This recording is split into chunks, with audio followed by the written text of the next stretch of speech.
they are indirectly communicating to students that please, we lie to you that we are in position to serve you, but we are not. Kindly save us from this burden that you gave us.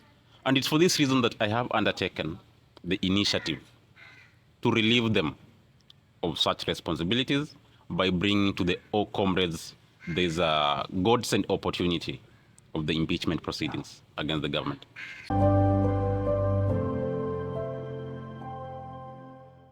Bana, mambo vipi? Mimi naitwa presenter Ibra, karibu sana kwenye Kote TV. Kote TV with you until we die. Bana, mambo vipi bro? Poa sana. Kwa majina naitwa Simi Lokorito. Nafurahi sana kujiunga na siku ya leo. What's the motion of the day bro? Siku ya leo ningependa tuongelee a petition, a file against the PUSA executives for violating the very constitution they ought to be custodians of. What are the regulations that they have violated? There are numerous constitutional provisions that have been violated, and I will cite a few, one being Article 30 plus 1A, which stipulates on how a PUSA executive ought to conduct himself or herself, be it in public life, in private life, and in all other engagements that pertains to that office. In addition to that, they are not supposed in any way whatsoever conduct themselves in a way that is demeaning to the office they hold. And this is something that as of today, nearly 3/4 of the executive have on more than one occasion conducted themselves in a way that's embarrassing, in a way that is shameful, and in a way that tarnishes the image and the good name of the Student Association of Pwani University. And it's for this reason that as students of goodwill, we cannot sit and observe the people we elected to serve us devile our own constitution and association. It's for this reason that I filed an impeachment petition against the entire government. But some people are saying that the PUSA government 2023-2024, they are quite performing their duties, whatever they promised. I don't know who such people are, but if they are students, then they are not students of Pwani University, because a large fraction of those present here will agree with me that the confusion they are witnessing in the government has never been witnessed before. For the duration I have been here, this is a government that even those who campaign fully to ensure they get into office are ashamed of. For instance, that we have the freshers bash, I will wish to major on that. This is an event scheduled to take place at the coffee. Then at the 11th minute, it is rescheduled to Jombas, and it's eventually taking place at Kavenya. You look at the confusion surrounding this, and you ask yourself, as an association, what image are we portraying? Where are we heading? In the years past, such confusion has never been witnessed before. As if that's not enough, there is this aspect of class representatives having their welfare ignored by this government. The Constitution clearly provides that the academic secretary is to chair at least 2 class representative meetings for every semester. As of today, the semester is coming to an end in a few weeks' time. Unfortunately, there has been no class rep meeting. This implies that the concerned office bearer is not only ignorant of her roles, but it's better for other students to relieve her of such duties by supporting this motion, by supporting this conversation of impeachment, so that people who are ignorant of what they should be doing should not be forced to stay in office doing nothing. Yeah. In addition to that, there have been also other aspects of student welfare being ignored. I will want to major on something about the first semester general meeting. That there was a memo released by the Secretary General a memo that ought to have been communicated 7 days prior to the date of the meeting. Unfortunately, this is the Office of the Secretary General, for reasons best known to them, chose to release the memo a few hours to the D-Day. Unfortunately, even they said FSGM didn't take place because of the unnecessary, childish, and infighting among the executive, that one section of the executive took the money meant for the said event and for their own reasons chose to put it into personal use. Because as of today, students are asking themselves, what happened of this event? Why are we not having this event? Yet money was disbursed. I'll show you the money was released by the school, by the university. 100% sure. 100% sure. You know, we might be accusing the PUSA government of not implementing their projects while they don't have funds. We do not accuse. We do exercise oversight after funds have been released and then the event is not taking place is when we start asking questions. Why are there no actions taken to those who are responsible for? I will say that's a question that can be best be answered by them. It is for having sought such answers that I pursued the option of getting them out of office, because the comrades are asking the questions you ask me now. What are the steps for impeaching them or whatever? The Constitution clearly provides the channel for impeachment, that the petition has to originate from a member of PUSA, of which I am, and I have written a letter to the Office of the Dean of Students. I have tabled my evidences of how these officials have violated the Constitution, have pursued personal interest at the expense of serving comrades. And as of today, instead of serving comrades, their sole objective has become fighting each other. That you listen to one side of the, like as of today, there exists two factions of the government. That one side will want to prove to comrades that these are people, these other officials are incompetent, that they are greedy, that they are not qualified to be office bearers. And when you listen to the other, they say the same of their colleagues. So there's division in the government. There is massive division that can't be salvaged. And the best option here is for we as members of PUSA to distance ourselves from this government before they embarrass us further. And the option on the table is for us to pursue the provisions of Article 25, Clause 1C, which clearly stipulates that 2/3 of the members of PUSA, should they choose to register their lack of confidence in the government, then the office bearers will vacate office. Can we say that PUSA government is corrupted? It is, you're asking if they're corrupt? Can we assume that these guys are corrupt? I will say that's a good question, but unless I do my investigation, I cannot to say they are corrupt or they are not. I can't confirm or deny. But what I can confirm is that they are clueless on what they should be doing in terms of service delivery to comrades. So when you say they are clueless, what do you mean? What do you mean exactly? They are clueless. What I mean is that these people were inducted. They were told what their roles are, and you look at the fighting in the government. Why are they fighting? That a certain member of the executive will want to violate the Constitution on the provisions of separation of roles and duties that the chairperson, or rather the secretary general, will want to perform the functions of the sports and secretary, the sports and entertainment secretary. So such confusion means that they are clueless. They don't know what they should be doing. Last time we saw the president organizing Freshers Bash, that is.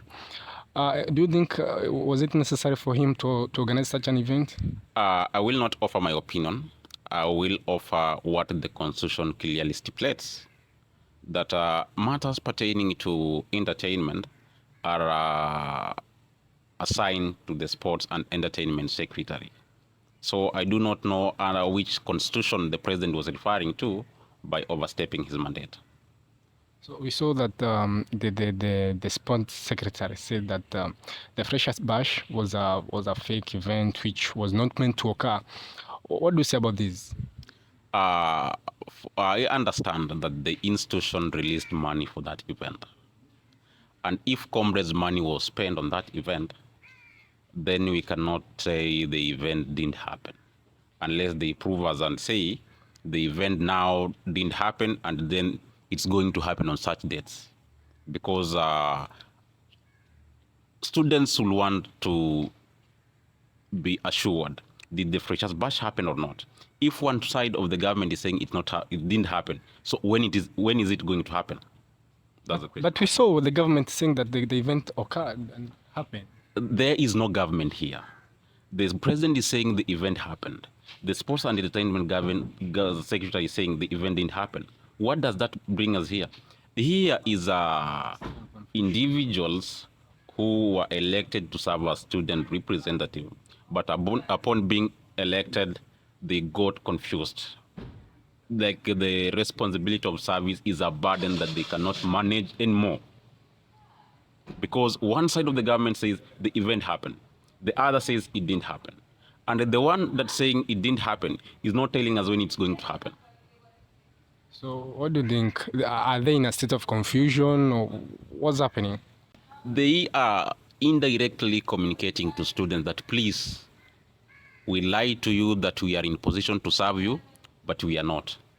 Kindly save us from this burden that you gave us. And it's for this reason that I have undertaken the initiative to relieve them of such responsibilities by bringing to the all comrades there's a God-sent opportunity of the impeachment proceedings against the government. So the motion is all about impeaching the whole government, or is it about impeaching the government, the president alone? The government is elected into office as a unit. And I would say when the head is rotten, the shoulder is paralyzed. Entirely the whole body is sick, is dead. There is no government here. You look at how they are the disrespect, the infighting is beyond repair. If they're not going to work as a unit, they're not going to work. So the option the comrades have is to ensure that we do not use our subscription money to finance, to pay their salaries, and then these are individuals who have forfeited the responsibility to serve comrades. Looking at how they communicate, they conduct themselves in private, these are no longer leaders. Look by how they carry themselves, and we should treat them as such. So the finance office released the money for the event to occur, but the event didn't occur. Why do you think the money went? I will not say what I think. I will say what happened. I will not major on sharing my thoughts. Literally, that's not what brought me here. I will say the money was released. The money was spent on things some people believe were the best for comrades. And if they can account for the money, well and good. But as of today, they can't. And the money was released for two events. One was the Freshers Bash, which a fraction of the government believes the event was a success. I have no problem. As long as they can account for the money, it's well and good. However, the question now is, where did the money for the first semester general meeting disappear to? And if the money is there, when are they planning to have this event? So you mean there is what do we say, embezzlement of funds? That's it. That's the better term. Embezzlement of the funds, PUSA funds, Exactly. PUSA government funds. So your motion is all about impeaching the whole government and not a specific person. This is not the objective of the motion that just impeaching them. No. The bigger picture is restoring the dignity of our association. That we no longer want these people to continue tarnishing the good image of our association. Our association is a platform where it is a platform where we nurture good leaders. It is a platform where we have great academicians on board. It is not an ocean of confusion that today you are seeing such a miscommunication from the, or rather misunderstandings among the executive. That's not what we want. We want a dignified student council. And if they can't work together, if they can't work as a unit, then they have no business being in office. What should happen if the motion get to pass? The constitution is very clear on what takes place should such a petition be successful, that caretaker government will be formed. If that's be. Has it ever been formed before? Circumstances in the past had forced us into having a caretaker government.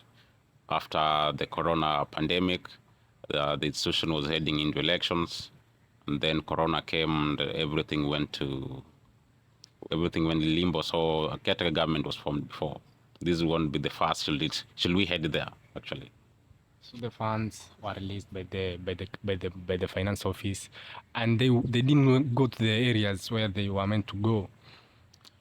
Procedurally, when the administration releases the funds, it is the finance secretary and the chair who are the signatories.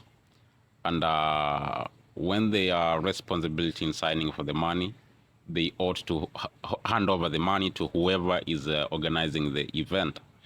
However, that wasn't the case in the past, especially during the Freshers Bash. I don't know for what reason, but other people in their wisdom say the pursuit of personal interest among the executive that is bringing this necessary infighting among themselves. What will happen to those ones who are responsible for money, whatever? It is not within my powers to decide what happens to them. That's not a question for me to answer, actually. Should the comrade participate in the motion or just it? This is a conversation not for me. It's a conversation of the comrades. And it is a godsend opportunity for every comrade who means well for this institution, for every comrade who feels like should these people continue tarnishing the image of this association and the image of the institution also, that even after graduation, we're working out here in the job market, and then it happens that your institution is known for other dramas other than academic excellence, other than other pursuits, that you are meeting people in the job market you're competing with, and their institution didn't have unnecessary side shows and dramas from their student councils and or whatever. Like their institution didn't have any sort of negative publicity. So the idea that these people who ought to be the brand ambassadors, good brand ambassadors of the institution, of the associations, are now the one bringing embarrassment and shame to us as students. It is very unfortunate and it is regrettable.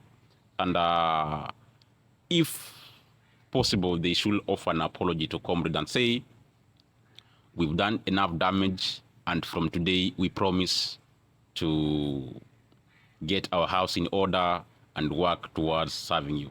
It will be better. During the time of campaign, we saw the running government right now promising a lot of things to comrades. That is, one being to cut off the cartels. Do you think they have been able to cut the cartels? I can't confirm or deny, because the idea of cartels means different things to different people. That is, giving tenders those were meant to be for comrades to outsiders who are not students? Yeah, since I've been here, it is students who've been winning these tenders. And I will say most of the time it is the names of students who are used to win the tenders by maybe other individuals. These are different. I will say winning the tender is one thing, and owning the tender is another. So that your name might be used to win the tender, but you're actually not the one to own the tender. Is there any problem with that? Of course, it is. That's obvious. There must be a problem for students being assigned a tender and not being responsible for it. I will say that when such happens, that some people are using, it's some sort of forgery, if you ask me, that people will want to use the details of other students, award them the tenders, and then there are the other rightful owners managing such affairs. What are you calling But out? as long as the tendering process is free and fair, such things won't bring any drama. But if a student whose details has been used and all such stuff comes on complaining about such issues, then it's a big issue. How can we confirm that the students are not in charge of the tenders? It is not me to confirm that, actually. So, all right. However, if you want a confirmation, there are some cases where a person wins a tender and then he realizes that maybe he's not in a position to fully manage it. Then he can get into a partnership with someone else. But then there have been instances where someone's details were used, and by the time whoever used the details wants to run the tender, and then there's a disagreement, and then people start spilling the beans and say my details were used and then I'm not getting anything in return, and then you realize that after all the tendering process was a fraudulent exercise. When are the impeachment process to start? I will say the process started with my first letter to the office of the dean. So the motion is in place? The motion, I'm waiting for official communication from the office of the dean, and I will start what I'll refer as a massive collection of signatures from students, and sensitizing them on why the impeachment is necessary for we to get our house in order as students. Yeah. So that's all bro, thanks for your time. Bana, kwa sasa ni hayo tu. Mimi naitwa presenter Ibra bana, Kote TV ndo hii bana. Big shout out kwako wewe ambaye umetazama show mwanzo hadi mwisho bana. Sijui unalipi la kusema kuhusiana na hili, sijui kama usha experience such a thing bana, but the PUSA government, I think, sina opinion, but let's wait and see bana. Kote TV with you until we die bana.